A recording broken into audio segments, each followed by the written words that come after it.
Merhaba from BA. This is a Rorschach Turkey update from the 14th of January 2025. A quick summary of what's going down in Turkey. Kicking off this edition on Saturday the 11th, a delegation from the pro-Kurdish People's Equality and Democracy, or DEM party, visited Selahattin Demirtaş, the former co-chair of the People's Democratic Party and the DEM's predecessor, in prison. After a 3-hour meeting, the party stated Demirtaş was in good health and supported efforts for peace, referencing Abdullah Öcalan, the jailed PKK leader, and his recent push to disarm the Kurdistan Workers' Party, or PKK, considered a terrorist organization in Turkey, a development we covered in a previous update. Demirtaş later called for transparency, a peaceful dialogue, and swift actions to build trust. Demirtaş emphasized the importance of a shared future and political peace for lasting reconciliation. Speaking of the DEM party, despite the government's recent efforts to reconcile with the Kurdish minority through diplomatic channels mediated by the DEM, it continues cracking down on the party. On Friday the 10th, authorities arrested the co-mayor of Akdeniz district in the southwestern city of Mersin, along with several council members. Authorities assigned the Akdeniz district governor, another government official, as a trustee, sparking backlash from those who see such appointments as a coup against the people's will.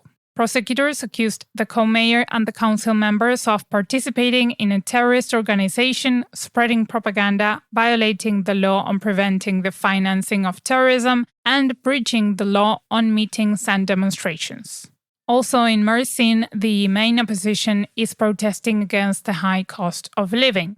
On Thursday the 9th, Özel, the leader of the Republican People's Party, or CHP, attended a municipality opening in the city, turning the event into a rally.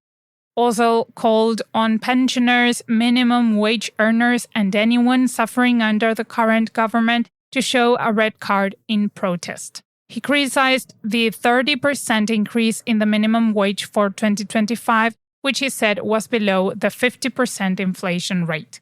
He also condemned President Erdogan's call to boycott high prices, accusing the government of hurting farmers, shopkeepers, and the public. Özel continued his red card protest the next day.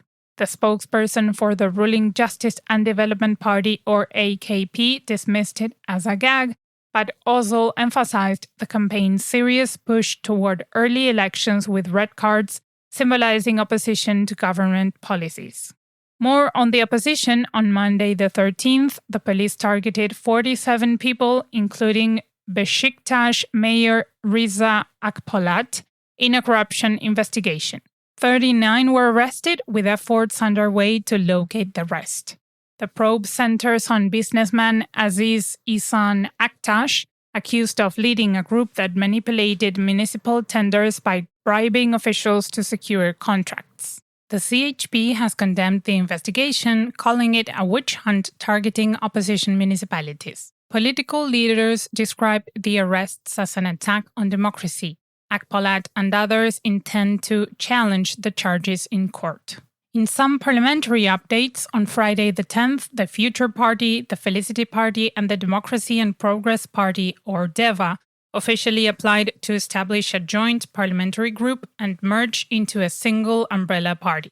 The leaders of the three parties will meet to finalize the party's name, logo, and founding members. The party's program and charter are already drafted, and options for the name include New Path and Unity for Turkey. The chairperson will be an external figure, not one of the current party leaders. While a new parliamentary group will form with at least 30 lawmakers, several MPs resigned from the Future Party and DEVA, citing the umbrella party decision. In some tragic news, on Wednesday the 10th, Israeli forces killed freelance cameraman Said Abu Nebhan in Gaza during an attack on the Al Jadid refugee camp. Abu Nebhan, covering the event for Anadolu Agency, Turkey's state-run news agency, was struck by long-range gunfire while filming. Witnesses hesitated to help, fearing more attacks.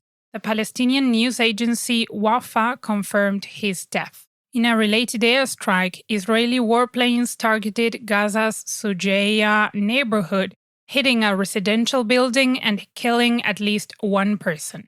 With Abu Nebhan's death, Israeli attacks have killed over 200 journalists in Gaza since the conflict started in October 2023.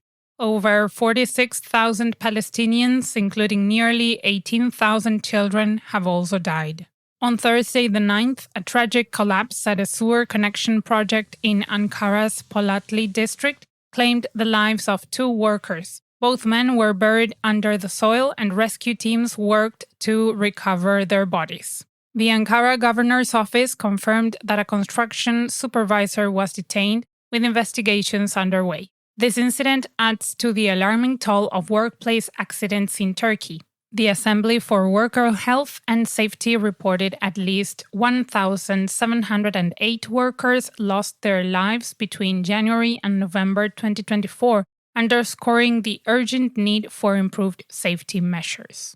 On another note, on Thursday the 9th, members of the ruling AKP attacked residents protesting eviction during a Başakşehir district municipal council meeting in Istanbul. The council had approved a proposal giving the municipality authority over land purchases and sales. The municipality is evicting the residents as part of an urban transformation scheme for the controversial Kanal Istanbul project backed by the AKP. Kanal Istanbul aims to create an alternative route to the Bosphorus by creating an artificial channel across the city. Başakşehir is one of the districts affected by this mega project. Şahin Tepe Neighborhood People Solidarity, the platform for Şahin Tepe residents resisting displacement from their homes due to Kanal Istanbul and profit-driven urban projects, stated that the AKP deputy mayor and other council members provoked the protesters, insulted them, and threatened them. One protester recording the incident was pushed down the stairs so that he would stop filming. Next up, on Thursday the 9th, a Turkish court dismissed charges against 7 defendants, including Ogen Samarst, in the 2007 murder of Armenian journalist Hrant Dink, citing the statute of limitations. Dink, founder of Agos newspaper, sought to ease Turkish-Armenian tensions but faced threats before being killed by Samast outside his office. Samast, originally sentenced to 22 years, was released on parole in November 2023. His acquittal drew backlash as it is unjust for a voluntary manslaughter case. On Thursday the 9th, the Turkish Defense Ministry announced that the fee for paid military service will be set at 243,000 liras, or $6,880 for 2025, reflecting an 11% increase. The mandatory military service is normally 6 months and is for every man over 20.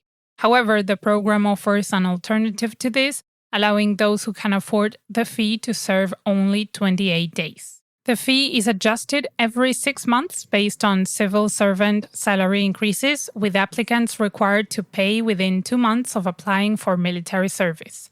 Since its introduction in 2019, the fee has grown from $6,000, marking a 67% increase in dollar terms over the last 2 years. Wrapping up with entertainment, the film and television industry is facing backlash after allegations surfaced against manager Ayşe Barim and actress Serenay Sarıkaya. Reports say Barim staged a fake relationship between Sarıkaya and singer Mert Demir to give Demir a more masculine image amid rumors about his sexuality. Allegedly, Demir's real partner, a businessman, paid $5 million for this plan, which included a staged breakup for publicity. Istanbul authorities have started an investigation. Barim denied wrongdoing, while Sarıkaya dismissed the allegations and said she would take legal action. The allegations sparked debates about ethics in the industry. Actors accused Barim of creating a monopoly, leaving newcomers without opportunities unless they worked with her. Critics say such schemes harm both artists and audiences, calling for more transparency in the sector. And that's it for this week. Thank you for joining us. Thanks for tuning into the Turkey Update. You can find us on your Spotify, Apple Podcast, and all the other platforms as the Rorshok Turkey Update. Hoşça kalın.